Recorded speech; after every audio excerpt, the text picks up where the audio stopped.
찬송 부르겠습니다. 618장입니다.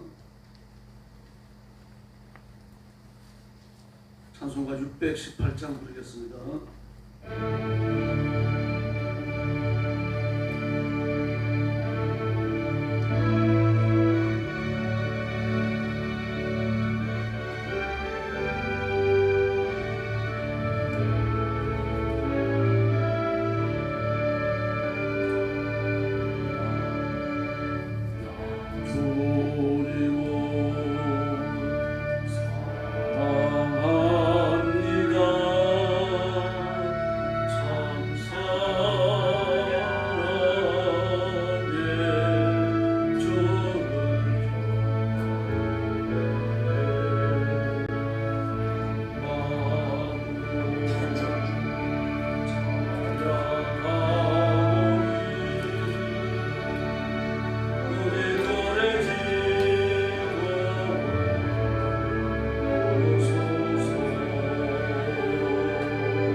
할렐루야.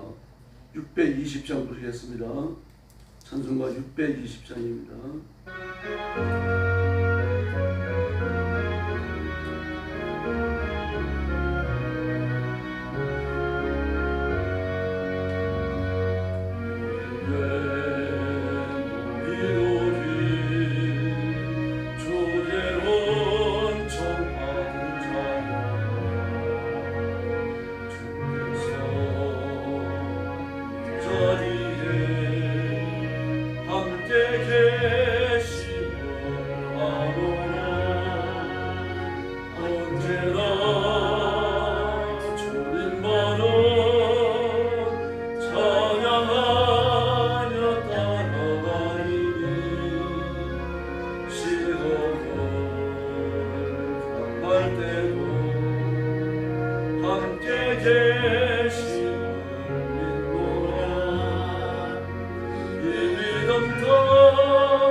신앙 고백하겠습니다.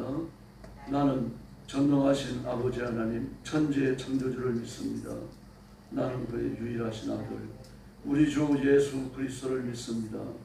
그는 성령으로 잉태되어 동정녀 마리아에게서 나시고 본디오 빌라도에게 고난을 받아 십자가에 못 박혀 죽으시고 장사된 지 사흘 만에 죽은 자 가운데서 다시 살아나셨으며 하늘에 오르시어 전능하신 아버지 하나님 우편에 앉아 계시다가 거기로부터 살아있는 자와 죽은 자를 심판하러 오십니다. 나는 성령을 믿으며 거룩한 공교제와 성도의 교제와 죄를 용서받는 것과 몸의 부활과 영생을 믿습니다. 아멘. 자비로우신 아버지 감사합니다. 오늘 아침도 주의를 불러 하나님 앞에 영광 돌리게 하시고 엎드려 경배와 찬양을 드리며 예배하게 하시니 감사합니다. 우리에게 주어진 이 고귀한 직무를 하나님 앞에 충성스럽게 감당하며 우리가 살아있는 동안 하나님을 뵙기에 기쁨과 감사와 찬양이 넘치도록 복내려 주시옵소서. 오늘도 땅 끝까지를 복음 전하는 선교사님들과 주의 종들과 성도들을 기억하시고 풍성한 은혜를 주시며 눈동자처럼 지켜주시며 하늘의 권능을 허락하여 주시옵소서. 오늘 아침도 저희들이 말씀을 나누며 하나님의 말씀에 귀를 기울입니다. 이 시간 주의 성령께서 뜨겁게 임하여 저희들 가운데 역사해 주시옵소서. 예수님의 이름으로 간절히 기도 올려옵나이다. 아멘. 네, 하나님 말씀 봉독하겠습니다. 네, 민수기 23장입니다.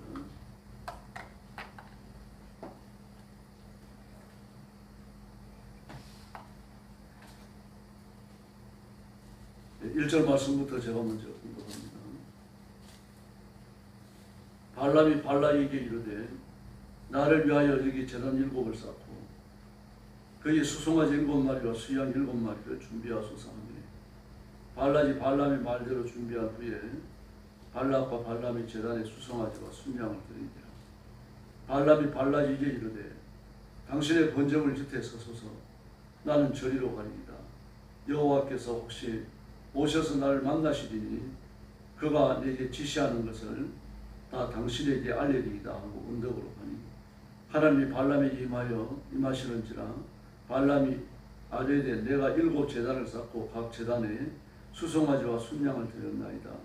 여호와께서 발람의 입에 말씀을 주시며 이르시되 발락에게 돌아가서 이렇게 말할지니라. 그가 발락에게로 돌아간즉 발락과 모압의 모든 고관이 번제물 곁에 함께 섰더라. 발람이 예언을 전하여 이르되 발락이 나를 아람에서 모압 왕이 동쪽 산에서 데려다가 이르기를 와서 나를 위하여 야곱을 저주하라. 와서 이스라엘을 꾸짖어라 하도다. 하나님이 저주하지 않으신 자를 내가 어찌 저주하며 여호와께서 꾸짖지 않으신 자를 내가 어찌 꾸짖으랴. 내가 바위 위에서 그들을 보며 작은 산에서 그들을 바라보니 이 백성은 홀로 살 것이라. 그를 여러 민족 중의 하나로 여기지 않으리로다. 야곱의 티끌을 누가 능히 세며 이스라엘 4분의 1을 누가 능히 셌고 나는 의인의 죽음을 죽기 원하며 나는 종말이 그와 같기를 원하노라 하며. 발락이 발람에게 이르되 그대가 어찌 내게 이같이 행하느냐. 나의 원수를 저주하라고 그대를 데려왔거늘 그대가 오히려 축복하였도다. 발람이 대답하여 이르되 여호와께서 내 입에 주신 말씀을 내가 어찌 말하지 아니할 수 있으리이까. 발락이 말하되 나와 함께 그들이 달리 볼 것을 가서 거기서는 그들을 다 보지 못하고 그들의 끝만 보리니 거기서 나를 위하여 그들을 저주하라 하고 소빔들로 인도하여 비스가 골짜기에 이르러 7 제단을 쌓고 각 제단에 수송아지와 순양을 드리니 발람이 발락에게 이르되 내가 저기서 여호와를 만나 뵐 동안에 여기 당신의 번제물 곁에 서소서 하니라. 여호와께서 발람에게 임하여 그의 입에 말씀을 주시며 이르시되 발락에게로 돌아가서 이렇게 말할지니라.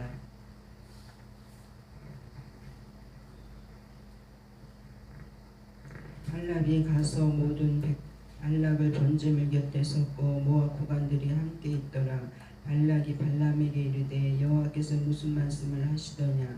발람이 예언하여 이르기를 발락이여 일어나 들을지어다. 10분의 아들이여 내게 자세히 들으라. 하나님은 사람이 아니시니 거짓말을 하지 않으시고 인생이 아니시니 후회가 없으시도다. 어찌 그 말씀하신 바를 행하지 않으시며 하신 말씀을 실행하지 않으시랴. 내가 축복할 것을 받았으니 그가 주신 복을 내가 돌이키지 않으리라. 야곱의 허물을 보지 아니하시며 이스라엘의 반역을 보지 아니하시는도다. 여호와 그들의 하나님이 그들과 함께 계시니 왕을 부르는 소리가 그 중에 있도다. 하나님이 그들을 애굽에서 인도하여 내셨으니 그의 힘이 들수와 같도다. 야곱을 해할 점술이 없고 이스라엘을 해할 복술이 없도다. 이때 야곱과 이스라엘에 대하여 논할진대 하나님께서 행하신 일이 어찌 그리 크냐 하리로다. 이 백성이 암사자같이 일어나고 숫자자같이 일어나서 엉킨 것을 먹으며 죽인 피를 마시기 전에는 눕지 아니하리로다 하매 발락이 발람에게 이르되 그들을 저주하지도 말고 축복하지도 말라. 발람이 발락에게 대답하여 이르되 내가 당신에게 말하여 이르기를 여호와께서 말씀하신 것은 내가 그대로 하지 않을 수 없다고 하지 아니하리더이까. 발락이 발람에게 또 이르되 오라 내가 너를 다른 곳으로 인도하리니 내가 거기서 나를 위하여 그들을 저주하기를 하나님이 혹시 기뻐하시리라 하고 발락이 발람을 인도하여 광야가 내려다 보이는 부올산 꼭대기에 이르니 발람이 발락에게 이르되 나를 위하여 여기 7제단을 쌓고 거기 수송아지 7마리와 순양 7마리를 준비하소서. 30절 같이 봅니다. 발락이 발람의 말대로 행하여 각 제단에 수송아지와 순양을 드리니라. 아멘. 예. 발락이 초청을 받고 발락에게로 온 발람이 이스라엘 백성을 위해서 저주하기 위하여 2번의 제단을 쌓습니다만 그러나 하나님은 한 번도 허락지 아니하십니다. 그리고 3번째 제단을 쌓는 걸로 끝나는데 3번째 제단에 대한 응답은 24장에 나옵니다. 1절에 보니까 7제단을 쌓았어요. 수송아지 7마리와 순양 7마리를 준비하소서. 그 제단 하나에 2마리 짐승을 올린 거죠. 수송아지 1마리와 순양 1마리를 올린 겁니다. 그러므로 이 당시의 제사의 규모에서 볼 때 이방 제사에서 왕이 드릴 수 있는 그 최고의 제물을 지금 바친 겁니다. 그리고 발람은 그 바친 제물에 의지해서 하나님 앞에 기도하는 겁니다. 발람이 이와 같은 행위는 지금도 마찬가지입니다만 하나님을 섬기지 않는 자연주의 종교, 이런 그 종교를 가지고 있는 굿하고 정치고 또 불교와 같은 종교, 이런 종교에서 흔히 있는 일입니다. 제단을 배설하고 신을 초청하는 거죠. 다시 말해서 신은 인간이 살아가는 삶에 있어서 구성물 같은 그런 존재입니다. 제물을 배설하고 신을 초청해서 복을 빌기도 하고 저주하기도 하고, 그러면은 제물을 바치는 인간을 위해서 신이 일하는 겁니다. 그러나 우리는 그런 것과 전혀 다르죠. 신구약 성경을 통틀어서 누구든지 제단을 만들고 쌓은 이후에 하나님을 청한 적이 한 번도 없습니다. 하나님 앞에 제단을 쌓은 것은 하나님이 나타나셨던 그 장소로 찾아갔습니다. 아브라함도 이삭도 야곱도 마찬가지입니다. 그 이후로 성소가 만들어진 이후에는 성소에 와서 하나님을 뵙죠. 그러므로 이스라엘 전역을 두고 성소는 하나밖에 없습니다. 하나님이 한 분이시니까요. 우리의 중보자 예수님도 한 분이시고, 죄인 가운데 오셔서 마음을 변화시키시고 인생을 돌이켜 예수 믿게 하시는 성령님도 한 분이시기 때문에 여러 개의 제단을 만들지 않습니다. 그러나 바알의 제단은 온 사방에 흩어져 있습니다. 작은 산에 큰 산에 할 것 없이 말입니다. 심지어 개인도 집안에 바알을 위한 제단을 쌓는 그런 터를 두고 있었어요. 바로 이와 같이 우상을 섬기는 이들과 하나님을 섬기는 사람 사이에 그 제물과 제사의 그 방식 자체가 완전히 다릅니다. 우상을 섬기는 사람들은 이처럼 자신의 이익을 위해서 신을 초청하고, 신은 제사하는 사람이 바치는 제물과 헌신을 받고 그 다음에 그를 위해서 역사하는 거죠. 다시 말해서 부성물이고 기계적 행동입니다. 사람이 신을 부리는 거죠. 그러나 우리는 아닙니다. 하나님께서 우리의 기도를 들으시고 우리의 제사를 받으신 이후에라도 우리가 하나님 앞에 합당치 않다면 하나님은 우리를 버리십니다. 떠나십니다. 굳건하고 하더라도 마찬가지입니다. 엘리 제사장 때 엘리 제사장도 경건하지 못했고 그의 아들도 하나님 앞에 아주 방자하고 교만하게 짝이 없었습니다. 그래서 아벡 전투에서 하나님의 복귀를 빼앗긴 이후에 그의 며느리가 아이를 낳다가 죽어요. 그러면서 하는 말이 있습니다. 뭡니까?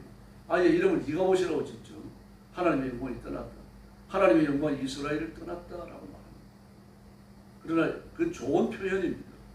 이스라엘을 떠났다라고 하는 이야기는 하나님이 이스라엘을 떠나셨는데 다시 돌아오신다는 그런 뜻이 아닙니다. 이스라엘을 버리셨다는 얘기입니다. 그 오만에 대한 하나님의 징계입니다. 그러나 이방신을 제사하는 자는 버리지 않습니다. 그러나 하나님은 그렇지 않습니다. 신이 인간을 위해 봉사하는 게 아니고 하나님께서 인간을 하나님을 예배하는 자로 삼으시는 겁니다. 하나님의 뜻을 펼치는 자로, 하나님의 의를 행하는 자로 삼으시는 겁니다. 이제 완전히 다릅니다. 그러나 발람이 그런 신앙의 틀이 있을 리가 없는 거죠. 그런 복술자였어요. 전쟁이었어요. 우상을 섬기는 자였고 자연주의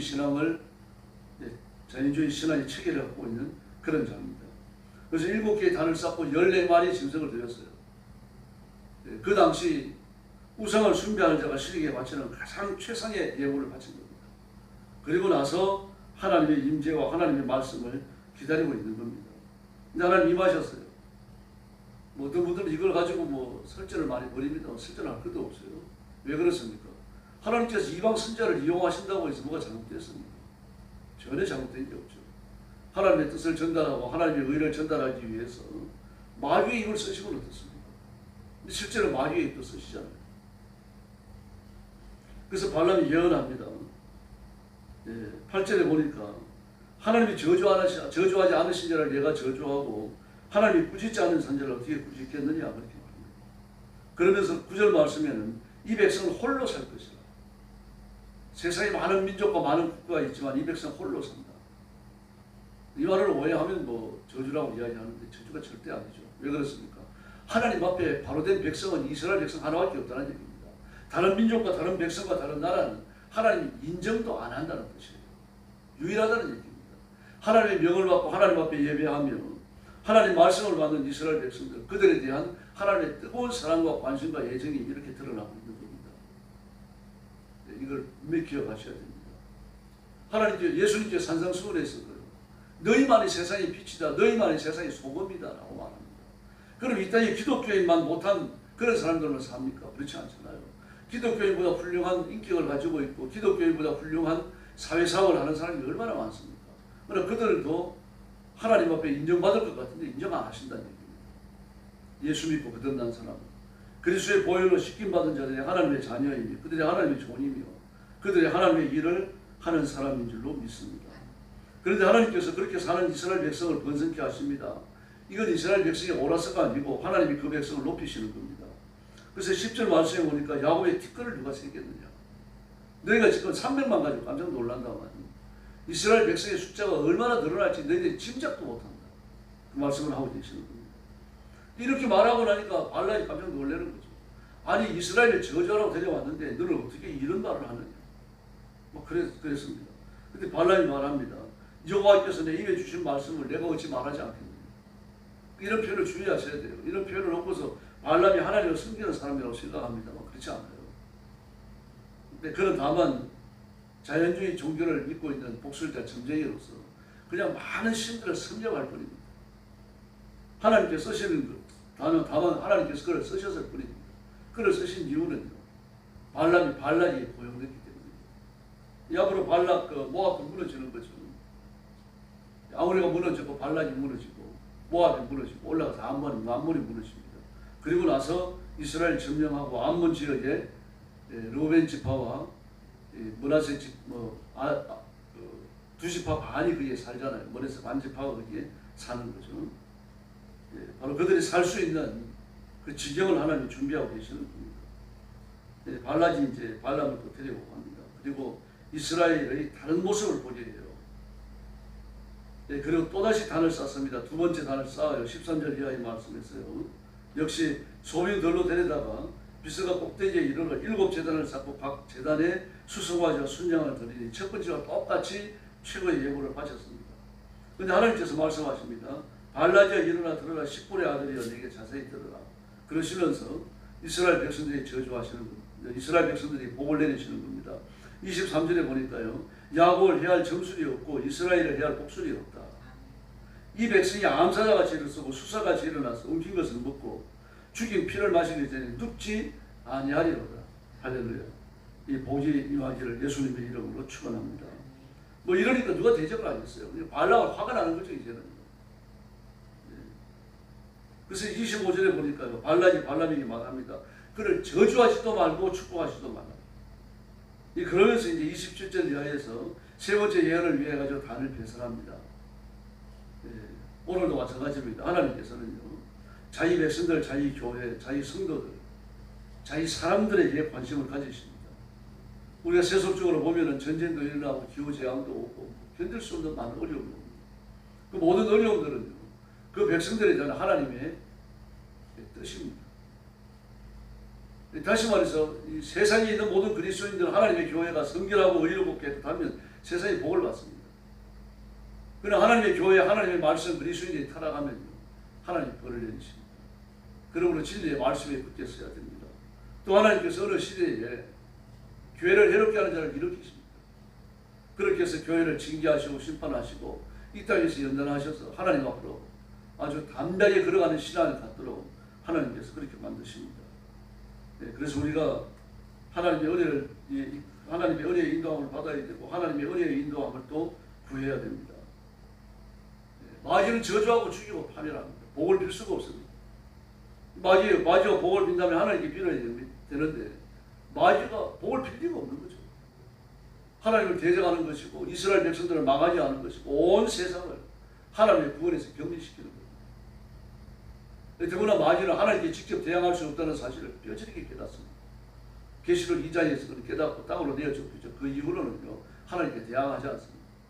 하나님이 지으신 피조물 중에 어뜸이라고 할 수 있는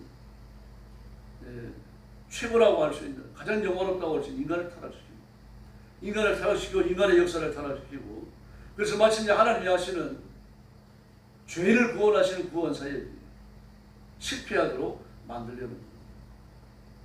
이런 것들이 이제 창세기 3장부터 시작되어져 갖고 지속적으로 인류의 역사를 꿰뚫고 내려옵니다.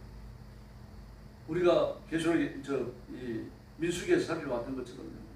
이스라엘 백성들의 반역은 대단했습니다. 그러나 앞으로 나타날 반역에 비하면 아무것도 아닙니다. 이제 지금 중국만 하더라도요. 그리스도인들에 대한 태도가 아주 편파적이고 온전치 않습니다. 그들은 기독교를 박해하기 위해 특별한 법을 만들었어요. 그 법대로 이제는 기독교인들을 박해하는 겁니다. 예배를 드릴 때 공산당을 찬양하게 하고 공산당의 업적을 이야기하게 합니다. 그 다음에 하나님의 말씀을 전할 수 있는데 종말론과 관련된 것은 전혀 전할 수가 없습니다. 하나님의 통치에 대해서도 이야기해서는 안 됩니다. 공산당이 허락하는 설교만 할 수가 있는 거죠. 헌금할 수 없습니다. 여기에 어긋나면 바로 잡아가 버립니다. 이제 잡아가는 게 뭐 대수냐 재판받고 나오면 되지. 죄를 안 지었으니까 나오면 되지 않느냐. 나오면 됩니다. 근데 재판받고 재판이 끝날 때까지 6개월이 걸립니다. 그 6개월 동안 풀어두고 재판 때만 불러갖고 재판하는 게 아니고 가만히 가더라. 교회가 와일이 없어지는 거죠. 근데 이런 짓을 하고 있습니다. 그래도 하나님을 바라보고 하나님을 의지하고 하나님을 믿어야 할 줄로 믿습니다.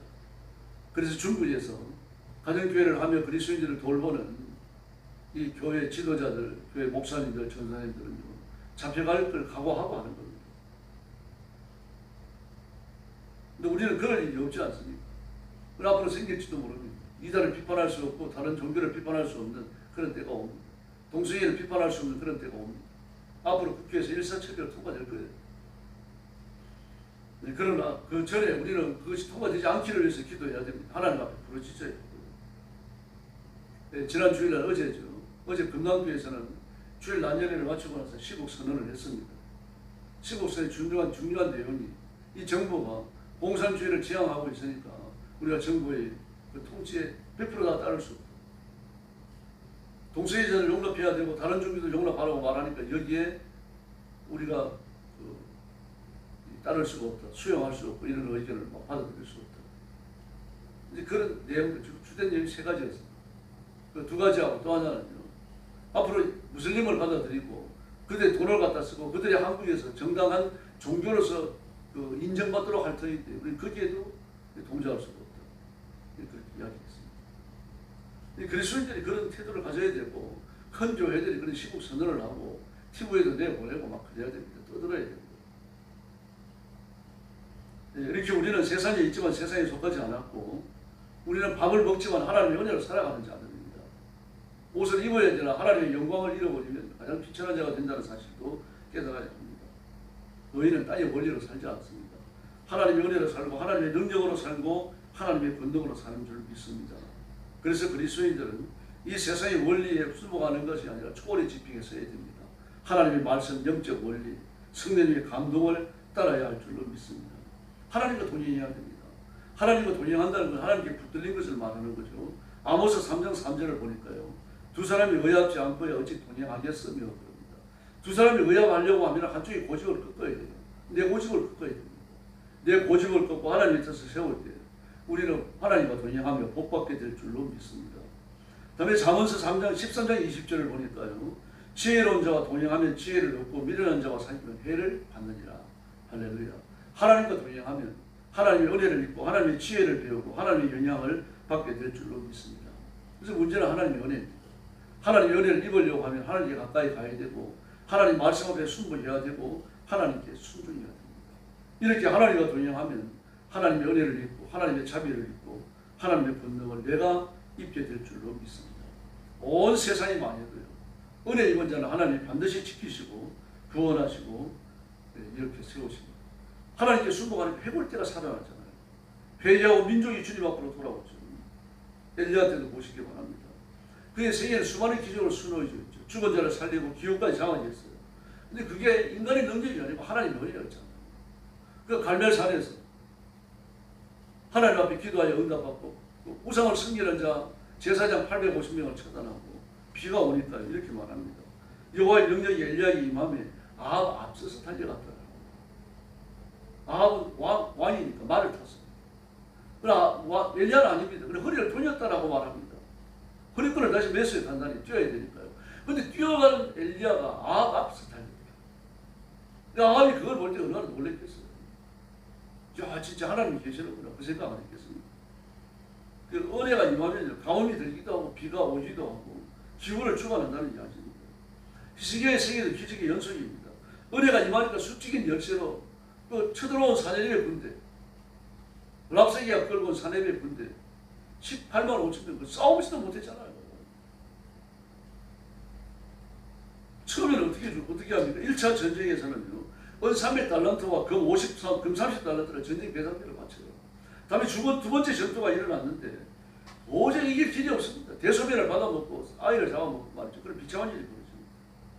근데 이게 하루아침에 풀어져요. 열왕기하 19장 35절을 보니까 이 밤에 여호와의 사자가 나와서 아수르 진에서 군사 18만 5천을 친지라. 아침에 일어나니까 성을 보호하고 있던 아수르 군사가 전부 해볼 때가 되겠어요. 은혜가 임하면 쉬운 거죠. 그러면 하나님의 은혜를 구하고 하나님의 능력과 권능을 드디어야 할 줄로 믿습니다. 오늘 새벽도 히스기야를 도우시고 다윗을 쓰시고 이스라엘 백성들을 재난과 고난에서 일으키시던 이 하나님과 동행하시며 하나님의 능력과 만나시고 하나님께서 안수하시는 그 손길 아래 새 힘을 얻고 온 세상을 정복하는 귀한 일꾼들로 쓰임받기를 예수님의 이름으로 축원합니다. 기도하겠습니다. 자비하신 아버지 하나님 감사합니다. 오늘 아침도 저희들의 말씀을 열고 하나님의 말씀을 나누었습니다. 이 말씀을 우리에게 교훈하고 가르치는 것처럼 하나님께 속하며 하나님을 바라보며 하나님을 의지하고 하나님 편에 서는 저희들이 되게 하여 주옵소서. 건강이나 물질이나 종기나 이 땅에서 얻을 수 있는 어떤 것이라도 하나님과 대려하는 일이 없도록 도와주시고 전부 다 하나님만 섬기는 데 사용하는 저희들이 되게 하여 주옵소서. 내 몸에 건강 먹여주신 물질 내가 살아가는 모든 인생의 기회를 하나님을 높이는 데만 쓰게 하여 주시옵소서. 전능하신 아버지 오늘 아침도 기도하러 왔습니다. 기도의 새 능력, 기도의 새 권능 부으시고 기도하여 힘을 얻고 기도하여 능력을 얻고 기도하여 권능을 체험하는 귀한 새벽이 되게 하여 주시옵소서. 오늘 새벽도 기도할 때 하늘 문을 여시고 복 내려 주시기를 원하옵고 예수님의 이름으로 간절히 기도 올리옵나이다. 아멘. 주기도 드리겠습니다. 하늘에 계신 우리 아버지, 아버지의 이름을 거룩하게 하시며 아버지의 나라가 오게 하시며 아버지의 뜻이 하늘에서와 같이 땅에서도 이루어지게 하소서. 오늘 우리에게 일용할 양식을 주시고 우리가 우리에게 잘못한 사람을 용서하여 준 것 같이 우리 죄를 용서하여 주시고 우리를 시험에 빠지지 않게 하시고 악에서 구하소서. 나라와 권능과 영광은 영원히 아버지의 것입니다. 아멘. 다시 기도하겠습니다. 참여하시라고 감사합니다.